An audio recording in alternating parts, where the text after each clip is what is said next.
মাধু পাগলিকে নিয়ে এমনিতে মানুষের ধারণা অনেকটা মানে তাদের সাহিত্যের যদি বিভূতিভূষণ বন্দ্যোপাধ্যায় তারানাথের গল্পে মাধুর গল্প যদি বলা হয় তাদের একটা কিন্তু মানে সবাই দে আর ওয়েটিং ফর।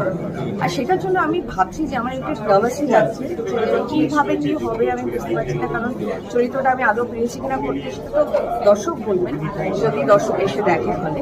আরও মজার হচ্ছে ইউএসপি হচ্ছে আমার এখানে আরও তিনখানা যেহেতু গল্প নিয়ে একটা অ্যান্থোলজি, সুতরাং সবার একটা ভালো একটা আমার মনে হয় ফিলিং আছে এই গল্পটার প্রতি। এখানে অনেকজন কলাকুশলী শিল্পীরা মিলে কাজ করছে আর কাজ করেছি আমরা একটা যজ্ঞের মধ্যে দিয়ে গেছি, একটা বিশাল বড় ক্যানভাস তুলে ধরার চেষ্টা করেছি স্বল্প বাজেটের মধ্যে, যেটা প্রডিউসাররা বলতে পারবে। যতটা ভালো লাগবে সেটা তো দর্শকের ব্যাপার, আমার একটুখানি নার্ভাস লাগছে।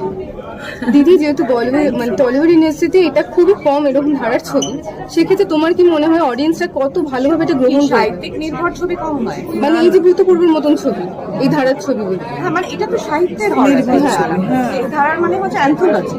অ্যান্থোলজিটা বহুদিন বাদে হলো, এটা একটা ঘটনা। অ্যান্থোলজি এর আগে বোধহয় বোধায়ন বলে বোধায়ন আমরা ডিরেক্টর যার মানিক বাবুর মেঘ করেছেন, সে একটা অ্যান্থোলজি করেছিল, তাদের ছিল আশিক বিদ্যার্থী ছিল, অনেক ছিল, দ্যাটস আ বিউটিফুল অ্যান্থোলজি। সেটা একটু অন্য ধরনের গল্প বলছিল, এখানে বাঁধনটা আবার অন্য।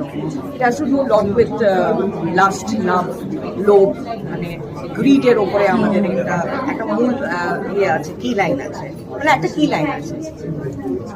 Thank you.